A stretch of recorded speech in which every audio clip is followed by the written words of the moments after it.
Thank you for your patience waiting until we finally start. I'm sorry, it was raining, right? People would say in Malaysia. That's why we start late. Okay, so I am Rene. I am a technopreneur from Malaysia. I am part of this Morpheus Asia community, one of the logos on this event and even mentioned here. Later you will learn more about what that Morpheus Asia actually is.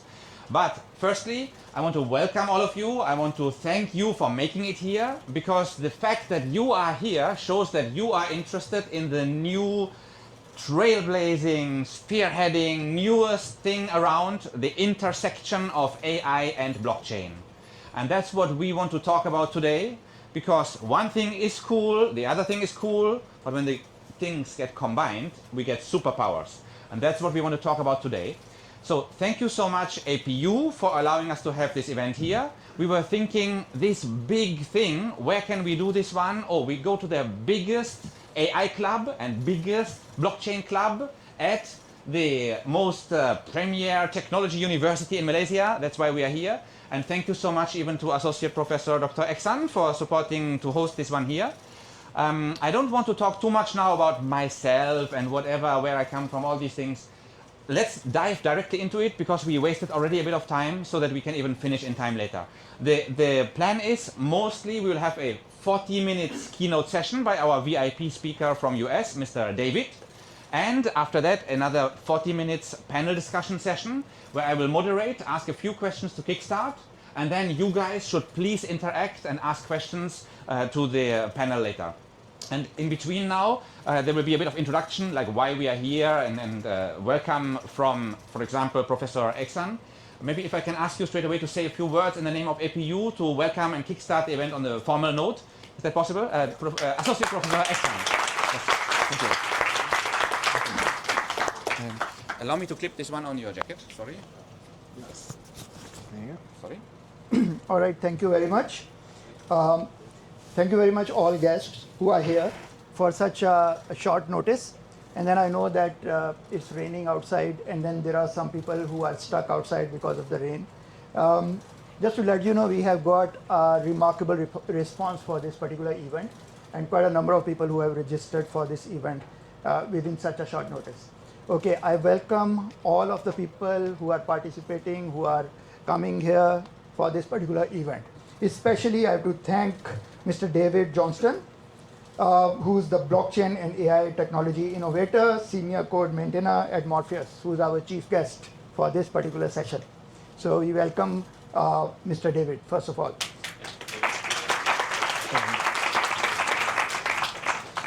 And then we have other people here. Of course, thanks, Rene. I have to thank you also for arranging the whole thing, putting all that effort. And then I think for the last 1 week, I know Rene was literally working day and night for this particular thing. While it's arrangement of this thing, making sure the people are there, registration is completed, everything is arranged. So Rene is with us. Thank you very much, Rene, for this particular thing. Then we have another partner, which is working as Rene is also working.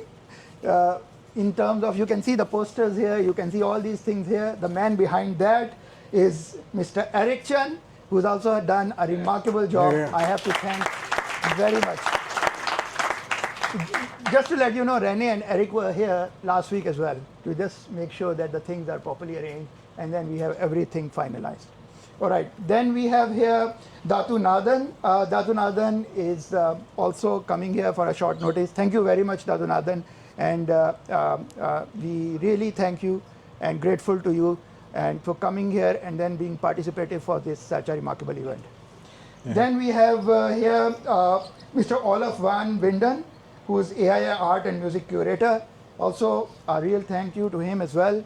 And then you will be part of our discussion. Thank you very much. Also, I have to thank Mr. Ian Lim, Igloo Malaysia Council Lead. And also, thank you very much for coming here and being part of this event. Thank you. Right.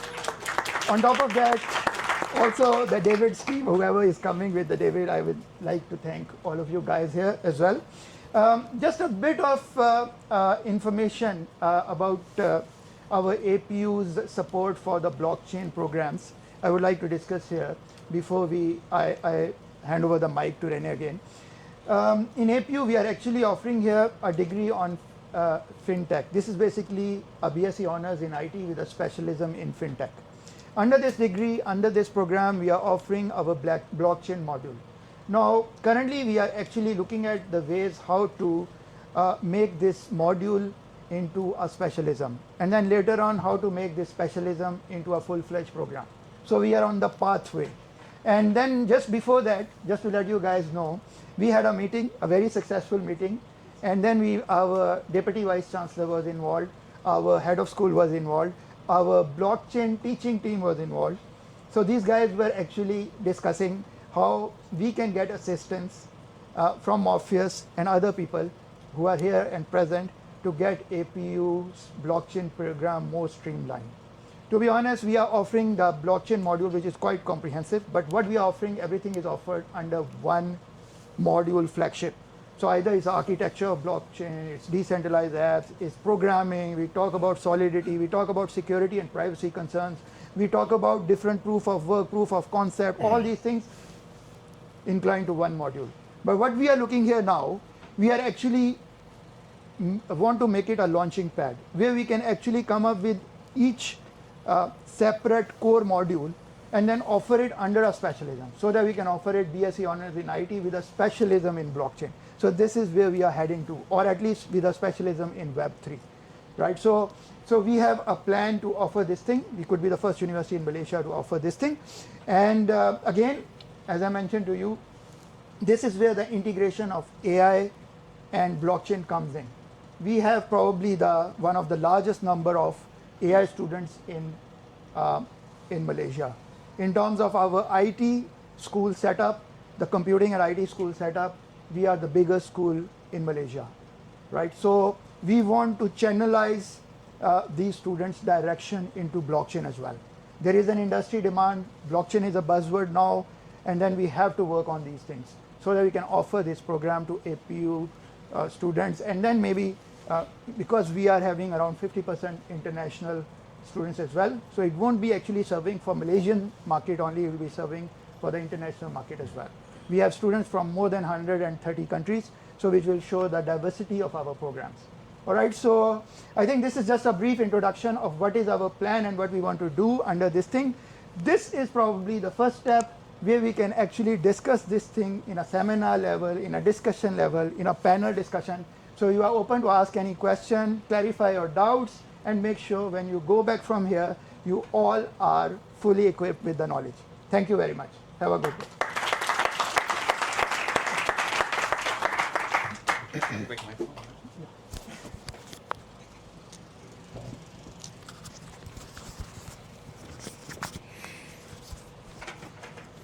Okay, just to open up, yes, it's like the why we are here. And I like to walk while I'm talking, so please bear with me. Sorry, cameraman.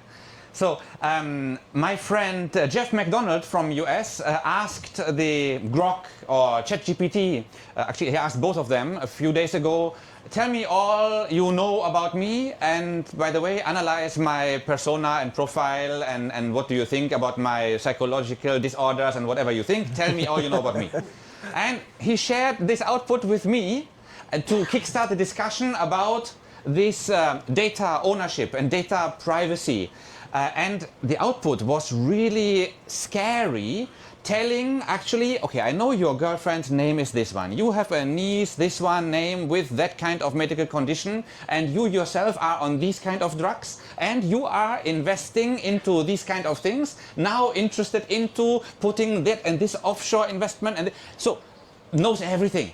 Because we ask these agents, we ask these AI systems things about our lives, and the data is being processed outside by corporates which own the data then, right?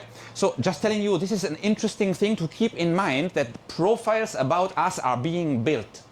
Okay, next point is that I listened to a very interesting podcast by the Future of Life Institute, and they had one of the AI fathers, grandfathers, how you want to call it, the founding fathers, 20 years in AI already, machine learning, it was called that time, Ben Goertzel. And that guy, he mentioned about the AGI outlook. you must have heard about AGI, Artificial General Intelligence, when the machines become more clever than humans, which is being debated now. Will we reach that before 2030, after 2030? Some people say in the next 2-3 years could be already. And now, why I'm mentioning this guy, Ben Goertzel, with 20 years industry experience, he mentioned that the way to avoid a Terminator movie, Skynet outlook of the negative world enabled by AGI, the way out of that is to have community-powered, open-source AI solutions advancing, hopefully even faster than the corporate ones. Because the power which can be put towards community-operated projects, if you multiply all the power of all community around the world, like open source projects can be more powerful than corporate because they have limited funding, they have limited amounts of money they can garner from shareholders from their corporate bank accounts, right? Community is unlimited. Millions of people worldwide can contribute to projects in the open source AI field.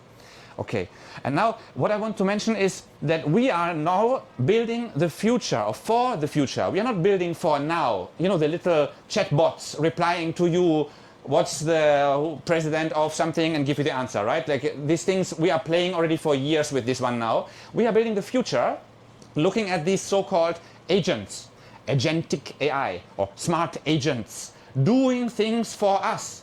As in not we asking, okay, how do I bake a cake? But we say, bake the cake. And the thing will bake the cake for us, right? As long as the cooking machine in your kitchen, the kitchen robot has an API connection endpoint, the machine will bake the cake for you. So it's about the API connections and the interconnectivity of these agents to get stuff done, even in the real world. You might have seen already that agents, smart agents, can even speak human language and call somewhere to get something done for us, right? In case the agent decides, hey, I cannot API call to that flower shop, I need to call and say, hi, I'm the agent of Renee, please deliver a flower to my wife for the anniversary, for example, right? Well, I should deliver on my own, I think, better like that. But never mind. So agents are coming, and the future of this agentic AI is being decided now. And when we leave this only to the hands of the corporate overlords, or how you want to call them, it's a risk. And that's why Morpheus AI is looking into community-powered AI advancements and providing a platform for builders to solve this issue of taking away the power from the corporate into the hands of the communities. Now, to conclude my why we are here, last point, when I say community, we need to have incentivization. Why would somebody program something? Usually just the ideology outlook is not sufficient. You know, somebody believes in, and that's I do. They need some incentive. You know, need to buy food and drink and need to live, right? So if a programmer advances an AI system on community-based level, hey, he's spending time for it, he needs to be incentivized, isn't it? And this incentivization, we shift towards the new world of token economics, whereby tokens of value exist. You know about all these cryptocurrencies of some value, exchangeable. Some people invest into it, some people use it for transactional purposes. So when we incentivize with tokens, we can build a tokenomics system around paying people who need to be paid for their contributions and making the people who use these systems pay, in some sense, using these tokens or tokenomics models. And that is another thing what Morpheus solves without being a blockchain, but just a set of smart contracts governing the token accounting for contributions and use of that new AI future platform system. And I'm very proud to have here my friend from US, Mr. David, who is one of the core code maintainers and contributors to the Morpheus AI project. Actually, David asked me, don't call it Morpheus AI, call it just Morpheus. Maybe you can say why you said so. We are mostly looking at AI, isn't it? But let him explain more about that. I think we give another half an hour, 40 minutes to listen to the insights of Mr. David. Cool. Well, that was beautifully said, Renee, and I appreciate the welcome. Thank you guys for all being here. As Renee said, I've been in the industry for a long time. I actually got into Bitcoin first in 2012 and helped with the early days of adoption there.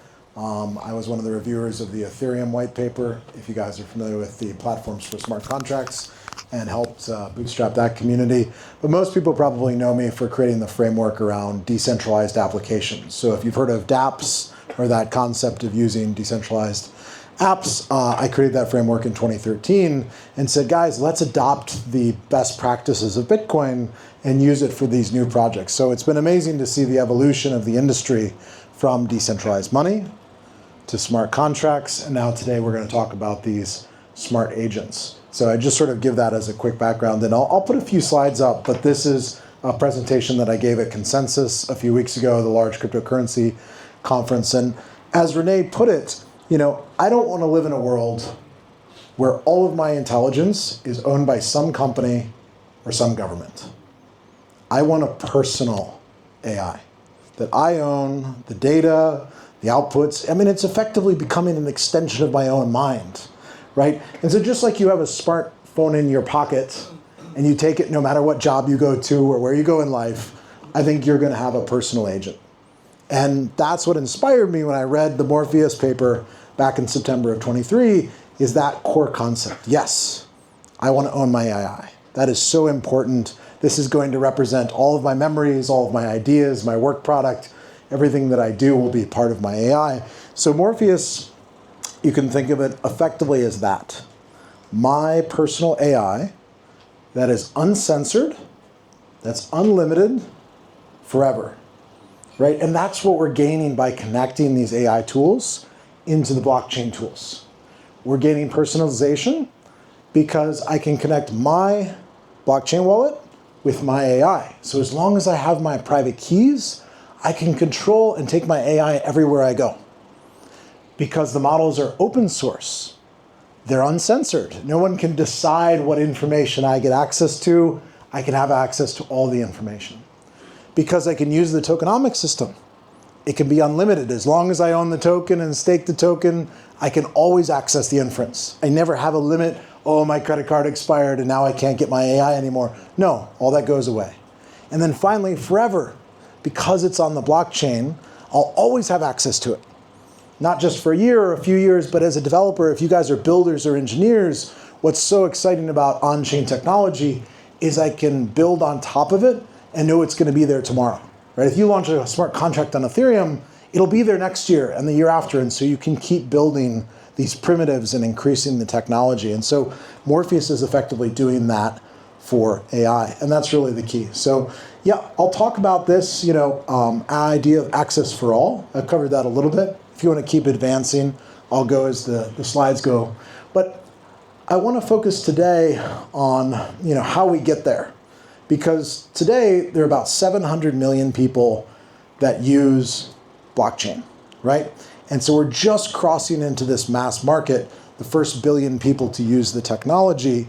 And what I want to propose to you is AI is how we get there. One of the things that inspired me when I read the paper is, suddenly I'm going to have an AI that will make it easier for me to access all these new technologies. So I'll talk a little bit about why that's so important. So if you want to advance a few slides, keep going. Because this is what really gets me excited. 8 billion people, that's the trajectory these technologies are on. And what's the benefit? Is it's expanding their access to intelligence, it's expanding their economic access and their ultimate overall freedom. So we'll talk about why that's important. This is a map I often look at. This is economic freedom, gauged by how long does it take me to start a company, how easy is it for me to send payments. And what I try to remind people is freedom is still very scarce, right? There's really only a few places in the world that I can start a company in a single day. If I go to Africa, you can often wait more than a year to incorporate a company. And so it's very difficult for an entrepreneur to start a new company. It's not because there's a lack of talent. There's tons of talent in Africa, but the systems constrain the ability to be an entrepreneur. And so go to the next slide. This almost looks like the same map. It's not. This is the effect of the first map. This is economic outcomes. How much money do people make is a direct reflection of how much freedom and economic agency they have in their lives, right? So if you continue, fortunately we have a solution for this, right? Crypto has massively expanded the ability for people to pay each other, to move capital around the world, to do all these transactions. And if you look at the adoption, where is this happening? Right here. Like, this is the part of the world that's leading. It's India, it's China, it's Indonesia, it's Vietnam, it's ASEAN. This is where the adoption is happening, and it's really accelerating, right? Because these are the people, it makes a huge difference in their lives as access to these new technologies. Go ahead and keep going. So one of the ways that we see this is with stable coins. I don't know if you guys have been paying attention to this recently, but the industry just crossed $3 trillion a month now in stablecoin payments. That's double the volumes of Visa. So we're getting to those mass adoption numbers, and it's through use cases like this. And so it's on a trajectory for $50 trillion in annual stablecoin volumes, which will be 3x of Visa globally. So why does that matter? Okay, so we've got a problem here, now we have a solution, but we need to make it easier for people to access. And I think, again, that's where probably Morpheus comes in, because we can bring these values to a larger set of people. And this is effectively the last barrier in the way to mass adoption, right? People are accessing a new technology. Somebody says, oh, well, did you know you could do that for free? Did you know that these new powerful tools? You go to the next slide. What's locally? What's a machine, right? There's a gap between the technology and the value it can offer and people's ability to access it. And some of that is a knowledge gap, but some of that's just a technology gap, right? And the Morpheus paper called this out. It's not good enough that I can, as an engineer, install it on my own computer and run it. Most people don't have their own GPU. They don't have their own powerful laptop, right? We have to make light clients that the average person can access, and that looks like apps and websites and things like that. And this is a trend you see through all out of technology, right? Engineers, we use Linux, right? But most people are using Android, right? If you can afford an expensive phone, you can use iPhone, right? And it's the same thing if you go to the next slide for internet browsers, right? Most people are using an open light client. It's the same again in the next slide for Bitcoin. How many of you are running a Bitcoin node? One? I got two, three? In the entire world, only 20,000 people are running a Bitcoin node. Anybody can run, but it takes time and effort, and it's difficult. Most people experience Bitcoin through a wallet. It's the same for Ethereum. There's only about a few 100,000 people in the world running Ethereum node. That's okay. Most people can access it through something like MetaMask or another tool like that, right? And I would propose to you that we're going to see the exact same thing play out when it comes to decentralized AI. Some people can afford to pay for the closed systems. Some people will run a full node, but most people are going to want to use a light client that instantly works on their phone, and it works for any Android or something like that. And here's the reason. It's mostly economic. You look at the numbers, only 5% of people have enough money to own their own GPU globally. Only about 20% of people have enough money to pay for the expensive pro version $2,000 a year now for ChatGPT. Most people are in the middle, and the average person has a less than $200 Android phone. So the opportunity is to reach those people.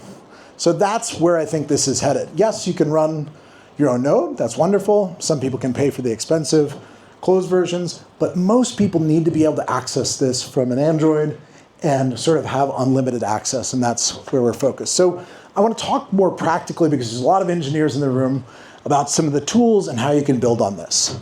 So go ahead and go to the next one. This is sort of, I think, a good summary of where we're headed. This is this new agentic internet. The humans show up, they talk to the agents, and it used blockchains and large language models in order to surface the information. Like, people aren't going to go to search engines anymore. Like, why do I go to Google and ask a question when I can just ask my AI? It can do 50 searches for me and give me all the results in a few seconds, right? So this is this new framework that we're headed into. And Morpheus has basically spent this last couple years building the infrastructure level, right? Okay, you need the smart contracts for this. You need the nodes. Morpheus has powered these new smart contracts that have had over $3 trillion of staked Ethereum go through them so far. So this is effectively a new way to support open source, is to stake towards the project, and that value flows to the open source. The person keeps their own coins, they never give up custody. And so if you remember the ICO wave of 2017 and 2018, this is almost a reinvention of that idea without the risks, without people getting rugged, without giving up custody of your tokens, right? So this is, I think, an important revolution. But the next step is to build this application layer, right? And so there's over 100 projects now building on top of Morpheus. Probably the most famous is Venice, has reached over 1 million users in only a few months. But all these projects, whether it's using the API or the super agent or the explorers, are making this available to more and more people. Of course, call out our friends at Morpheus Asia, doing the amazing job of spreading the community here in Asia. Because it's important to say, there's no Morpheus company. There's no Morpheus Foundation. Nobody even knows who wrote the white paper. It was some anonymous developers. And so we are all Morpheus, right? This is an open source project, just like Bitcoin, just like Ethereum, that's growing all over the world. And now we finally have the tools to build all these amazing applications on top. So I'll talk about some of the ways you can do that. Have anybody heard the concept of a super agent in the room? Okay, a few people.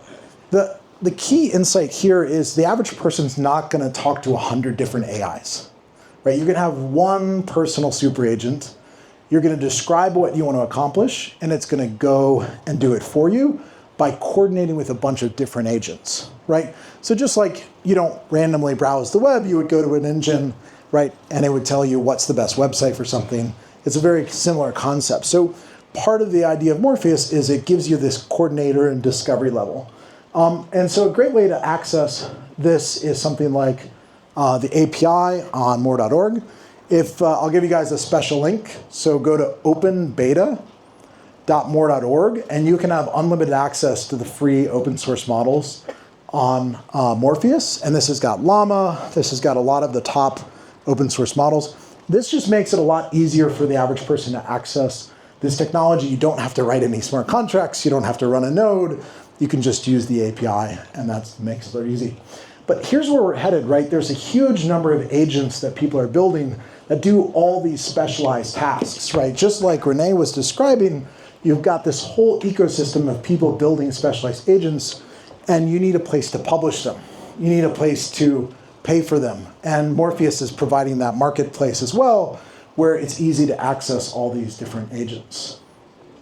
I'll also point out the Explorer. If you go to morelord.com, you can see tons of statistics about the community. Just like if you went to a Bitcoin Explorer, you could see all the transactions. Here you can see all the rewards that are getting paid out. And it's important to understand in Morpheus, it's not just the capital people, it's not just the compute providers, but the engineers are also earning these rewards. There have been tens of millions of dollars of rewards paid out to engineers who have built things on Morpheus, released their agent or their application, and people have decided to support it, and it's grown from there. And then I'll finally point out, here's a cool developer tool, moreagents.org. You don't need to write a single line of code anymore to create an agent. You can literally drag and drop, here's the model I want to use, here's what I want it to do, here's the output I want it to have. You push a button and it creates the agent. So the barrier for building and accessing a lot of these tools is getting extremely low, and the models are getting extremely powerful, right? So go on there, try to build your first agent. I already talked about the OpenAI. So again, if you want the free link, it's openbeta.more.org for the compute. But this is effectively a way to access all of this without having to understand the underlying technology. So I think there may be one more slide, but I think that's about it. All right, so again, this layer and understanding is extremely important, because what's going to happen is you're going to build these applications, and Morpheus is creating a way for them to be discovered and then exposing them to the average user, right? I often draw the analogy of, I'm old enough to remember the internet before search engines. I don't know if anybody else is in that same category, but you used to have to type in IP addresses, right? You had to know the website you wanted to go to. And people were very dismissive of the internet. They thought it would never catch on. Nobody's going to use the internet. You have to be an engineer. But all of a sudden, when Google came out, and I could just tell the search engine what I wanted to find, it would give me the best websites on the whole internet, right? And I think, again, we're at that same mass adoption stage for agents and for AI. And that's really exciting to me, because then we can finally bring crypto and all these benefits to the average person. So, I want to finally, the last couple of slides, bring home why this is so important. I don't know if you guys saw this report from a few months ago, but this is really interesting statistics. This is how long a task an agent can do reliably. So a quick search only takes a few seconds. Okay, a few years ago it could do that. And then last year, it could do some research for me, right? Maybe write a report and do some analysis. Now the agents are running reliably for over an hour. And it can build me a website. It can build me an app. And it's only getting more powerful. So if you look at the next slide, this is effectively a new version of, or if you guys are familiar with Moore's Law and the acceleration of technology, that's where we're headed with agents. Right now it's doubling every 7 months. So if we could do a task that was 1 hour, 7 months later it's doing a task that's 2 hours, we're going to get to the point where you just give your agent instructions in the morning, and it's going to work an equivalent of an entire human day, and then come back 30 minutes later with the report or the app or whatever you want it to build and say, what do you want me to do next, right? And that's really exciting. And this is probably the best example of what that looks like in the real world. Who's writing code? Any engineers in the room? Okay. 2 years ago, AI wrote 0% of the world's code. Right now, it's 90% of all code is written by AI. By the end of this year, 99% of all code will be written by AI. People are not going to be manually writing code anymore. So you need to adjust to this new world, and you want a version of this where you own the outputs and you're benefiting from this trend, so that it's not you're being displaced by the technology, it's actually making you more powerful, right? You can get 4 times, 10 times as much done as you were able to get done before if you know how to use these tools. So I'd really encourage people, just like I did in 2012 when I first got involved in Bitcoin, try out the technology, understand it, and put yourself in a position where you benefit from this trend and you're able to really see the outcomes and the productivities, because we're about to massively enter this disruptive phase. And you want to be the person that's bringing this to your family, to your friends. You're using this technology to benefit people, and that productivity can flow to individuals. But if you're using the old corporate tools, most of the value is going to flow to them, right? Just like it did in Web 2, your data was very valuable. People didn't know their data was very valuable, and they ended up making trillions of dollars basically farming for free people's data. We're about to see that, but it'll literally be an extension of your mind, right? So I propose this is even more important than the internet, because it's sort of this final stage of how we really create value in the world. And humans are still going to be hugely important, but it ought to be based on a system where it's the individual that is involved in making the decisions, and not some large companies and governments. So that's why I'm so passionate about what Morpheus is doing. I'm glad to be here. And I think we have some time. Maybe we can open it up for questions and go from there. But thank you guys for having me.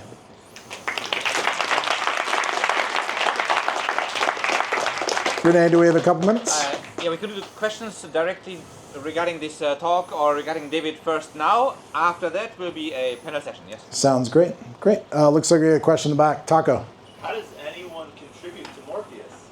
So if you're an engineer, there are actually rewards in Morpheus for people building agents on top of the system. So if you create an agent and release it, it'll become part of that marketplace. A lot of people have launched subnets, and people can stake towards the particular subnet. So if you're building a game or you're building whatever, and this gives a way for people to support your open source project. That's actually one of the things I love so much about crypto, is it doesn't feel like there's a way to directly support open source before crypto, right? And now we've got $3 trillion of open source projects that have been built through Bitcoin and Ethereum and Morpheus and all these other platforms. So that's what I'd say is just go to more.org, look at the builders section. You can see all the projects people have built, but it's permissionless. There's no application. You don't need anybody's permission. You can just do it. You create any project you want, and then you can announce it to the community. And if people are excited about it, they can stake towards it and get involved. So super practical, easy way to get involved. Yep. Yes? Other than building the agent, can we utilize the resources on the Morpheus network to perform certain tasks like pre-train our own models, all this? That's a great question. I'll just repeat it. So beyond using the agents, can you also use the compute to do pre-training and other tasks? Morpheus is entirely agnostic to how you use the inference. So if you want to use it for training, you can. But the big shift that we've seen is from people spending time on the training to people spending time on prompting and inferencing existing models. But there are some use cases where you'd want to train your own model, and you're welcome to do that with the API. Or fine-tuning based on the current open source models? Sure. Again, the router in Morpheus is just connecting the best compute at the lowest cost to the end user. So Morpheus is not providing any compute, right? It's connecting you to a compute provider like Akash or Fala or Venice. There are many of these distributed GPU networks, and the Morpheus smart contracts is really a routing system that connects you from the person that wants, let's say, Llama 3.3 down to somebody that's hosting it with the best reputation at the lowest cost. So that routing system, you can use it for whatever you want. That's a great question. Thanks, David, for Yeah. sharing your insightful. Could you share your thanks. Could you share your long-term vision for in terms of the technology and also the business as well? So long term, I think what's going to happen is this technology is going to end up basically doing most of your tasks, right? In a couple of years, your agent's going to be not only writing your code, but writing your emails. I already have an agent that reads my emails every day and tells me the calendar invites and what I should think about. And I haven't read my email in like 6 months, right? So, think about any digital task that you want your agent to do. People are creating agents for that left and right. So I think the outcome very quickly is going to be my agents are going to be connected to my data, my wallet. It's going to understand the outcomes that I want. It's going to know my preferences. And this is where you were talking about how scary personal it is. Like, these are a lot of things I don't want to share with a company or somebody else. But if it's my agent, if I own the data, then I'm comfortable connecting it to more of my applications and giving it more access. So I think that's really the important aspect, is that different framework. Yep. Just now you showed a picture of an AI agent builder. Is that for free? The AI agent builder, yeah, it's for free. Okay, I'm trying to access it now. Which one? Is it live? Yeah. Was it moreagents.org? Moreagents.org. Yeah, maybe the laptop's probably better than the mobile interface, but yeah. For the API or for the builder? For the builder. Oh, he's talking about the agent builder. Yeah, it's probably better on the laptop. Okay, Yeah, sure, thanks. but yeah. I have one question. So why do you stake to contribute? Is it something like that? So you're asking about staking towards builders? Yeah. So let's say somebody creates a game, I want to access it, I hold the Morpheus tokens. How do you decide how many of the rewards go to this project or that project? The staking mechanism gives you a way, neutrally, for anybody that wants to support it, to support the project. So we saw this a lot with Venice, right? People said, oh, I really like these uncensored models, I like this beautiful app that they've built. They had 4,000 people stake towards their project. And they ended up doing an airdrop to everybody who staked towards them. It ended up being worth like $15 million to the community. So people were very happy with that outcome. But they used it effectively. Are you familiar with Sybil resistance? No. So in computer science, this is very common. How do you avoid somebody spamming the system? And that's called a Sybil attack. To prevent a Sybil attack, you need some cost for people to sign up. Otherwise, they'll sign up with 1 million accounts and pretend to be 1 million people, right? That's a bot, that's a Sybil attack, right? So you can think of Morpheus and the builders as a way to build an application and find the real users. And you know they're real users because they're putting value at stake. But that's a really good question. That's the only reason to avoid bots. To avoid bots, to avoid Sybil attacks, to direct fairly the emissions of the protocol. Because remember, the protocol is rewarding developers. 24% of all the tokens go to the builders. Who decides? If you don't have a neutral mechanism, then it's a committee, or it's a bureaucracy, or it's a bunch of votes, and it's a very slow process. But if every individual can decide for themselves, the process can move very quickly. That's a great question. We had a timer. Do we have one more? 2 more questions, Ken? Okay. Yeah. Yeah. Sorry, the question is the decentralized inferencing. I assume the compute is decentralized, the Yeah. compute resources. But these compute resources added together with a certain value, does it equal to like what we just kind of prompt a central Gemini location where the AI factory is doing all the inferencing for us? Do they equate to each other that way? So the question basically is, how much more efficient is this decentralized model? If you look at the data from, let's say, Akash, one of the most common compute contributors on Morpheus, their cost is consistently 3 times lower than a traditional cloud, and probably 10 times lower than paying for the API on ChatGPT, because they don't have to pay for the model. They're all using the open source. And so they're running directly on the hardware. They're only paying for electricity and compute, but not for some big markup for a proprietary model. So far it's much cheaper. And as Renee pointed out, look at Bitcoin. Look at Ethereum. These are some of the largest compute networks in the world. Bigger than any data center, any government ever, right? Before Ethereum switched to proof of stake, they were doing GPUs and proof of work. They had 50 times as much compute as trained ChatGPT-4. Like, if you give people an incentive and all these rewards for providing compute, there's a massive amount of compute. The resources of one company are dwarfed by the size of the open source community, all the global people holding the data centers and the GPUs themselves. But it's a great question. Cool. Last question. Yep. I would like to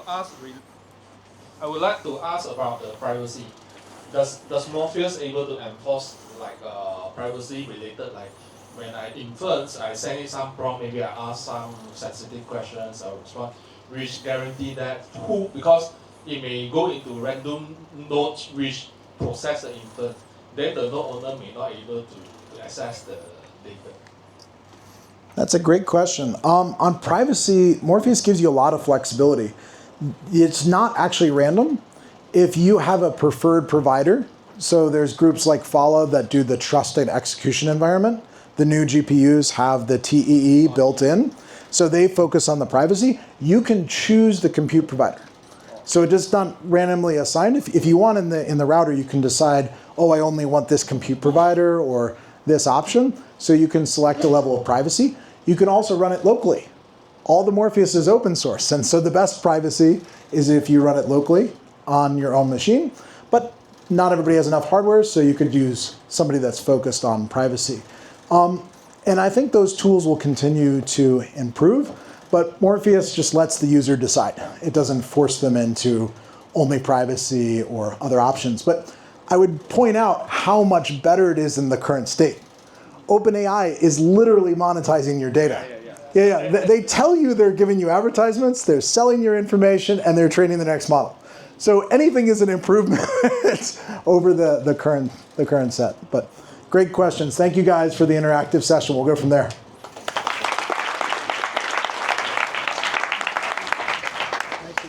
Okay, we'll have another chance to ask David more questions after the panel session. Let us not waste any time because we started a bit late, so we can even finish in time. I would like to move straight away to set up the panel here. Hussein, next slide for the panel session, please. So all these people on the picture, actually including David, sorry you don't get to rest much. Yeah? Sit back in the front, please, and prepare yourself to be grilled by me and then by the audience. Okay, so if I can, maybe you, I don't know, should I call out everybody? Yeah, okay. Sure. Dato, Nathan, sit down please, yes, okay. Then Eric, yes, come, Eric, come. David, come. Others. Here, and follow. Thank you. Yes, yeah, okay. So, yes, you sit here, okay. Sorry. Oh, thank you. Sure. So I'm gonna sit here, so I will show my back to people. I will be somewhat the moderator of the session. And I don't want to introduce our friends here, but let them introduce themselves. And after that, I will ask some questions about the relation of their projects with AI and blockchain, and take it from there. So I will pass the mic around first to do a short introduction. Just go from here. Yes, I can start from you, Ian. Okay. Hi everyone, so I'm Ian, I'm from Pudgy Malaysia, I'm Pudgy Malaysia lead. Pudgy Malaysia is the strongest and warmest community in all Pudgy globally. So what is Pudgy Penguins, right? So Pudgy Penguin is one of the Web3 born brand that fosters community, freedom and creativity. We are one of the most recognizable Web3 IPs with over 100 billion views in all social media. Right? Over 400 million views every single day and 10 million toys sold. So, yeah, so when you think about building Pudgy Penguins, think about building Disney in Web3. Disney have Mickey Mouse, and we have our blue penguin called Pengu, okay? And it's a cultural icon that brings everyone together. So yeah, I think that's Hi everyone, my name is Nathan Mahaligam. Thank you for having me here today. For most part of my life, I've been in mergers and acquisitions, worked in many corporate environments, sort of worked on many deals, not on the banking side, but on the corporate side. And at the age of 45, I decided to take a bold step and become an entrepreneur. So I have been always very attracted to businesses which have a social impact. Not to say they don't make money, they make money, but also a lot of the money goes back into driving social impact. So I started a renewable energy company because the flavor of that time was actually climate change. So I listed that company on the ASX, and 5 years later I listed it on the NASDAQ. It was dual listed. In 2017, I exited that business, set up a family office, and since then I've been investing in fintech, education, and sports. So today we own a sort of a quasi-digital bank. We have a stake in a university college, and we have sports facilities which we hire out, mainly in football. Now we're moving into pickleball sort of thing. But the reason why I got into education is again because of the social impact that education can play. When I look at the university college that I am in, my reason of getting in there was to make education inclusive, to serve a lot of the underserved. But I soon realized that legacy systems are actually not sufficient for me to realize my ambition. So fortunately COVID came, so taught us a lot about online education. So I thought, yeah, sorry about that. But it showed us that that we could reach more people, we could reach the underserved population of the world by going online. But then when you look at it, what's so great about online? There's Coursera, there's Udemy, there's so many already online education companies. So we decided to study all these companies, and the thing we realized is they are all in Web 2, and Web 2 has its limitations. If you look at Coursera and Udemy, only 10% of their students actually ever complete a course. You may be surprised, okay? But that's responsible for more than 1.2 billion US dollars a year. So can you imagine if you just increase that percentage of completion to 30%, how much it could be? So why are people not completing the course? Because there's no motivation. I'm not jumping out of bed to go into an online platform to study, you know. So we look at the blockchain. We said, okay, tokenization could be a way to incentivize them. Yep. So when they finish their courses, we give them tokens. They could use the tokens to sort of use for future courses, use the tokens for getting premium features, or even go into our arcade and play a game. So that's one reason. Also, Coursera, Udemy, yeah, they give you qualifications, but they are not accredited. So, and our qualifications are also not verifiable. So blockchain qualifications are immutable, they are tamper-proof, And also, we want to give most of our courses in an accredited form. So that's where we are actually aiming at. But we were reluctant to actually press the button to move into this sort of Web3 kind of education platform until AI came along. So AI is basically the fillip which really said, hey, this is the time for us to push the button. Because AI can do so much for education and to bring it to so many people. Just look at natural language processing. Only 20% of the world's population speak English. Okay, so you're reaching about 1.2, 1.5 billion of the people, most of these current platforms. But with just 15 more languages, I can reach 80% of the world's population.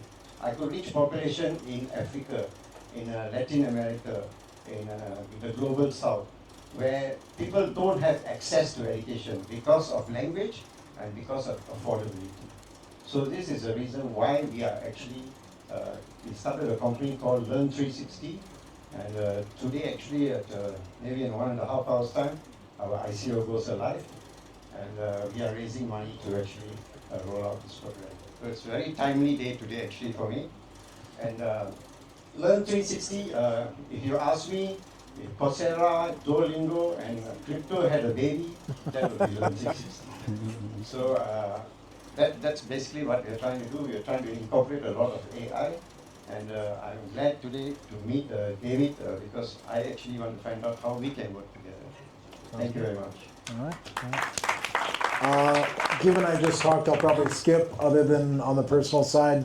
I live in Austin, Texas. I'm also a space nerd. So you want to talk open source or smart agents or space? Talk afterwards. Yeah, okay. I'm Eric. First of all, I would like to thank everyone coming here. Actually, I'm more on the community support for the Morpheus. So actually, previously as we've been organizing events of like a walk, like 5,000 people, but I always got the dream that we'd like to have like a seminar type that have a crowd of maybe more than 100. But today my dream is really make it happen. It's like we suddenly see that the registration is a lot that we are targeting at 80, but end up we have 140. But just now when we start that time, it's still empty, but I can see now it's full. This is something that which is I think very very good, that it's a success that I'm able to bring out all together. For sure that for this side, actually as a Morpheus contributor, I also like to thank that Dr. Ishan, that which is able to let us to host this meaningful event here. And also all my guests that I have invited, like Mr. Ian for Pudgy Penguins and Dadunadan from Learn 360.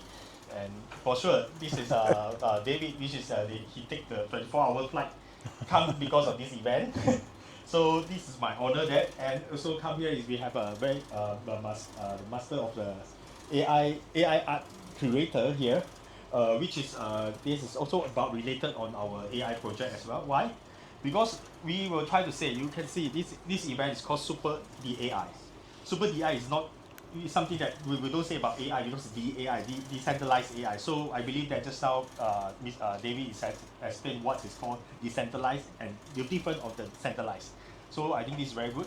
But from here itself, we will understand that as a builder, the title is called builder and maker.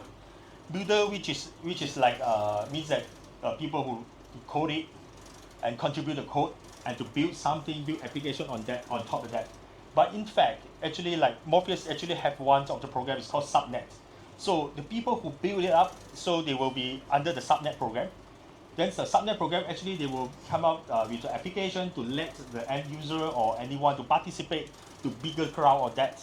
So that's why from here, me and Renee, we just go to tour. I think we have since last year, we have explored a lot of places, a lot of cities from the South Asia, even though Singapore, Thailand, Vietnam, Hong Kong, or even though in China, we are keep pushing out to say, builder, please come on board to the subnet and build something. And now we found some very good project that which is called Clubhouse. Clubhouse actually is an NFT project that which is they are able to create so-called you will use that the utilization of AI power to create the AI creative graphic Then from the graphic itself, you can directly convert into the ERC520 token and launch it. It's a launchpad of that. So which is mean today you can create the NFT. You are not, even though you are not an artist that can draw, but you just need to have a very creative, use your creative mind, turn into a maker. That's why this is a part of maker that come to this part. So besides that, from here itself, this is a maker idea that we come up, end up. I met Mr. Olof. Mr. Olof is one of the AI art curator, and I show him these are a lot of project of this part. So that's why he also think that this is something good. So that's why he also here. Then I think the rest, more the part, I let Mr. Olof discuss for that. Yeah. Thank you, Eric. My name is Olof. I think I have a completely different background than all of you here, and I think than the majority of the people in this room, because I work in art. I'm not a developer. I don't work in blockchain.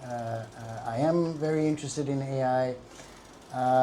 My philosophy is more one of curiosity, and curiosity in order to understand the reality we live in. David, you were showing in your presentation the graph of the acceleration of change and how fast things are moving now. Yeah. When we look at the Industrial Revolution, it took like hundreds of years before we had the Agricultural Revolution. I'm old enough to remember the first time I went onto the internet. Yep. This crappy modem sound like, and then I was on the internet. But I was also like, what the fuck am I going to do here? What is the purpose? And then then the cell phone came, and this we also rejected. We were like, why do I need the cell phone? Because I have my landline at home. And then AI, this new magical word that is actually, I think AI started in the 1950s, so it's actually nothing really new, but this acceleration since ChatGPT became like something common and that people started to use it, some big shift happened, and I think we have to realize that we here are the last generation that are born and raised in a world without AI, and now it's suddenly around us, part of us. I think most people here in the room even understand how AI works, but the majority of people don't. No. And this change is happening now so fast that I think it's not in 10 or 15 years, it's like in 2 or 3 years. I believe that the society will look completely different. It is this year that the first real autonomous cars will come on the market. The humanoids will come here. So this will be also like physical AI, yep. Like machines. I think in your presentation, Renee, you said that it's not that you get the recipe to bake your cake, but the machine will actually bake your cake. Yep. So this also means that a lot of jobs will change, especially the jobs that are repetitive. If you're a pilot or a surgeon or a lawyer or a doctor, I think these are all kind of jobs that can be replaced and be done by the machine better and better.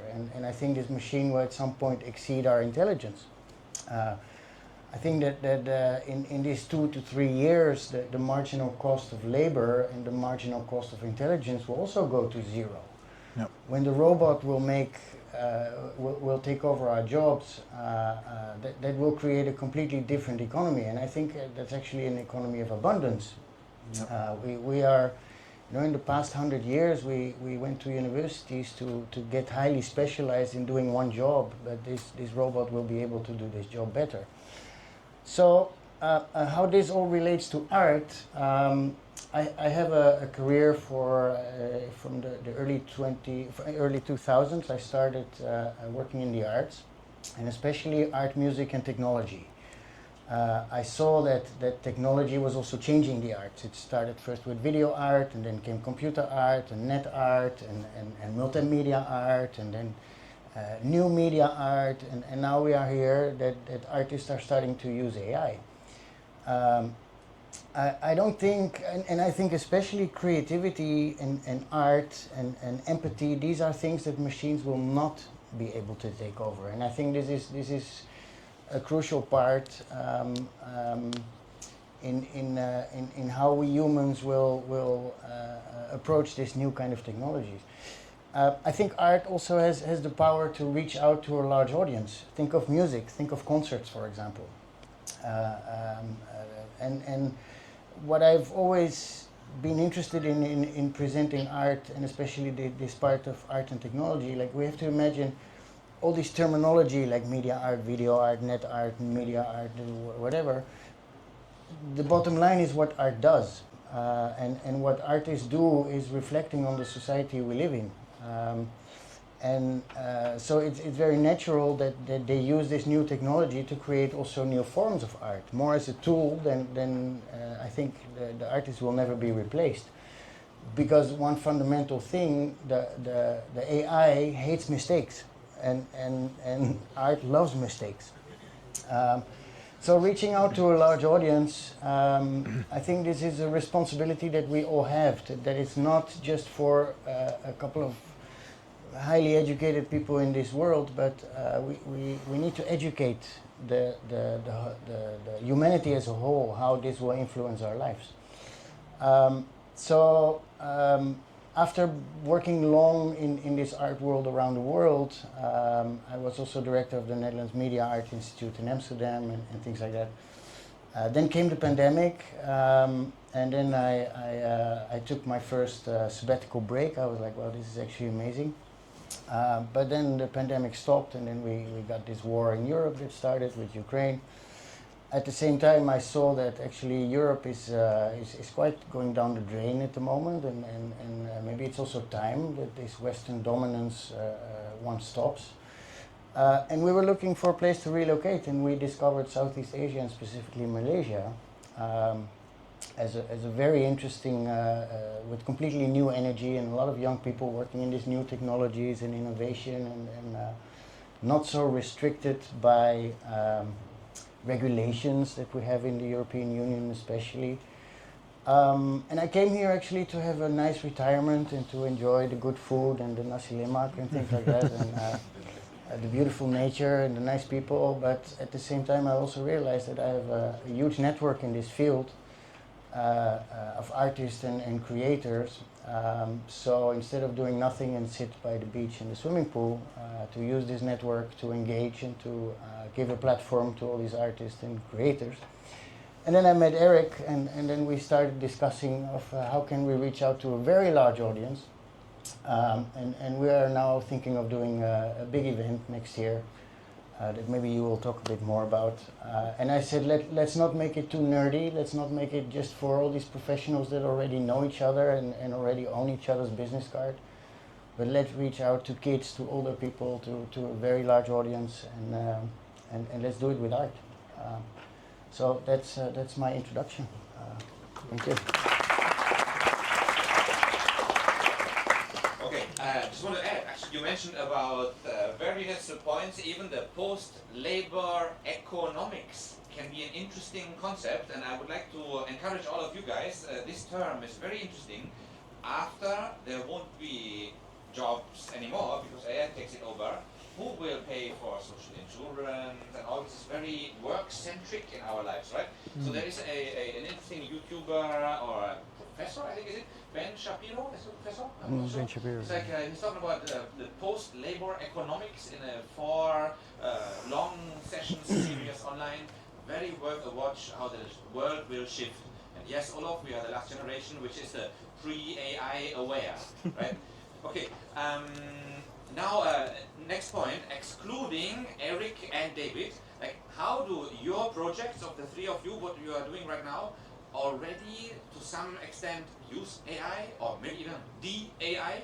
If I may ask Ian, Nathan and even Olaf, but in the interest of time, let's try to keep it a bit like a high pace, shorter answers if we bring to the, yes, go on.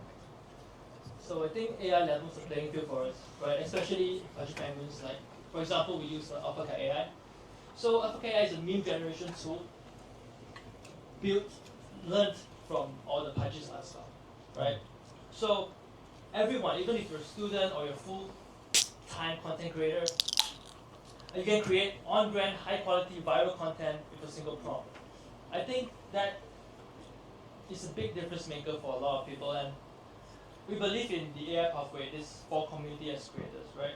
So it starts with contribution, right? You contribute, you put in the work, and then you get recognition. Recognition opens door, builds trust. That's where you get reputation, and from then on, you get opportunity. So I think that is the AI pathway that we are using for our communities and also from our creators.